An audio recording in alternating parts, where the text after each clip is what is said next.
Excuse me. What in the world are you thinking?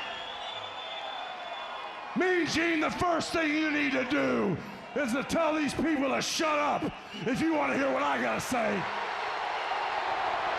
What up, y'all? It's KMB, the Sexy Ninja, in the place to be for a Paper Saber universe, and this is the New World Podcast, brother. We're talking about NXT, February 6, 2024. Byron Saxton is on commentary with Vic Joseph. I was like, hey, Byron, nice to meet you, or nice to see you.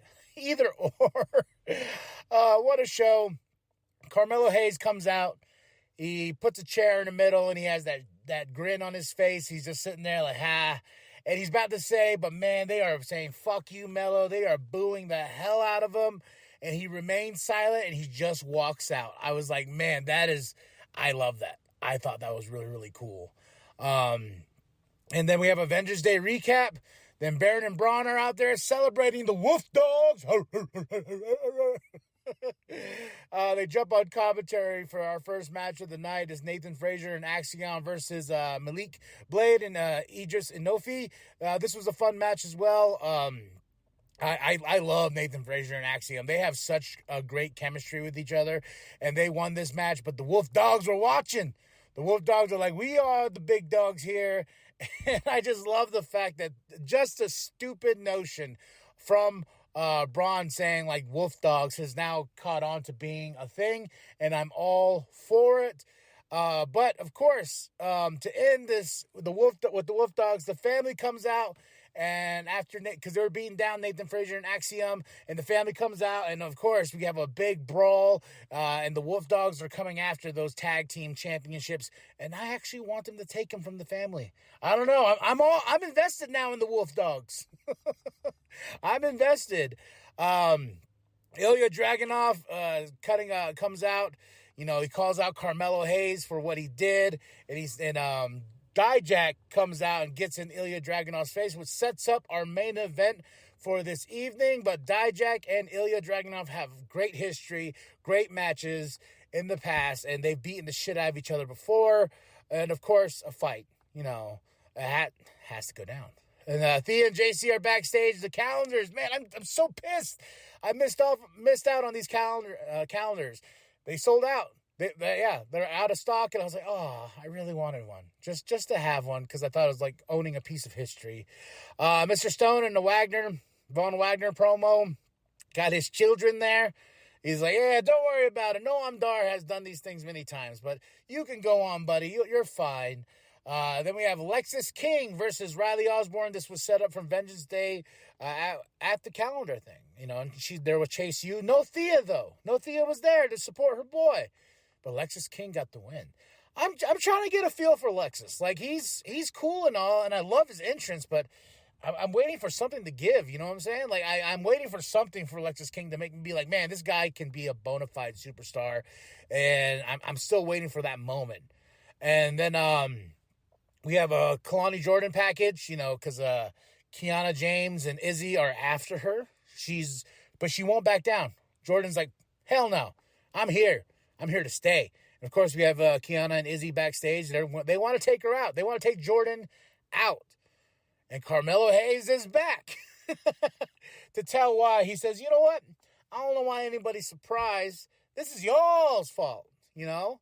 He cuts a great promo, and my favorite part of this whole thing is the Trick Williams music plays, and he gets scared too. He's like, oh my God. Then he's like, got y'all, you suckers.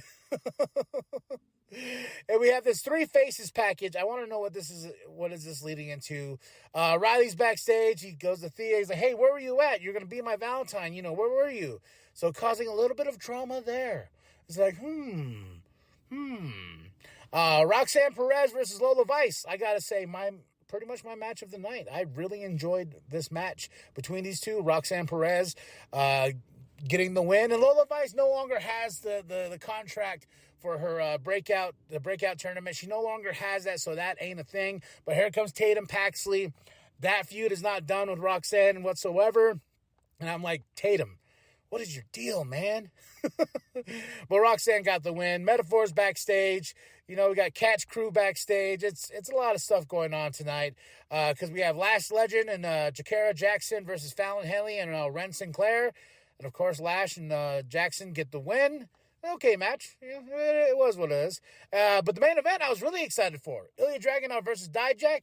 They showed out. They put on a match. But Ilya Dragunov got the win. And, of course, here comes Joe Gacy because Joe Gacy and Dijak are not over. But Mello attacks. So we are ending this with Carmelo being in the title picture again. So will this lead to stand and deliver for Ilya Dragunov and Carmelo Hayes once again going toe-to-toe for that championship, even though Ilya has taken his number, I believe, twice, if I'm correct. Or was it 3 times? No, the trilogy. It was a trilogy of matches, yeah. So Ilya Dragunov has got the best of Carmelo. So where are we going to go with this? When is Trick Williams going to come back? And when he comes back, that's going to be huge. Whoa, that Trick. And Carmelo Hayes said something in his promo that made me just smile ear to ear just because he plays that heel role so well. He goes, and he's like, yeah, oh yeah, him and Booker T can be in the hospital singing that stupid song together. I was like, damn. So a lot of stuff to go on. We got a lot of meat to chew here. We're moving on to Stand and Deliver. We still got Elimination Chamber, so a lot of things are going on. And, of course, this Thursday we got the WrestleMania kickoff where are we going to find out that it is going to be Rock and Roman, and it's looking like that. And as much as we're trending, we want Cody. Corporate America, baby, will do what they want to do. And that is now The Rock, sadly, because he's on the board and he'll get what he wants. And I saw a great meme. Little Grim Reaper? XFL slaughtered, DC Universe slaughtered, and now he's going on to WWE. I was like, damn, man, that's fucking funny right there. So, yeah, lots going on here. I'm excited. Tell me what you thought of the show. Honestly, I give the show a 3 out of 5. It was nothing crazy. The best stuff was Carmelo Hayes when his little promo. Ilya Dragunov is always great with Dijak and Joe Gacy, and we're moving the story forward. And another thing. So, sending death messages to The Rock's daughter, not fucking cool. I get it. I'm pissed off with y'all as well. I am mad about this whole Cody thing and Roman and The Rock. Like, I'm mad, but I also understand business is business at the end of the day, brother.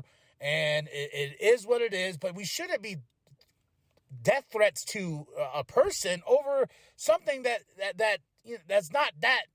It is extreme to many, and it is emotional to many, but not death threats. I never get that notion about anything.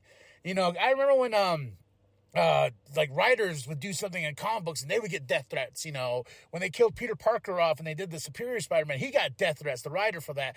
And it was just like, why death threats?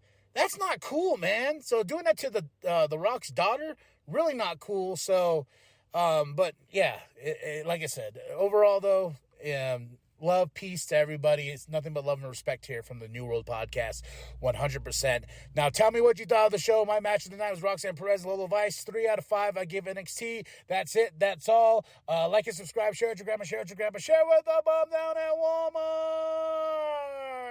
Go to ProWrestlingTees.com/New World Podcast. Get yourself that sweet NWP logo. And remember that the New World Podcast is for life, brother.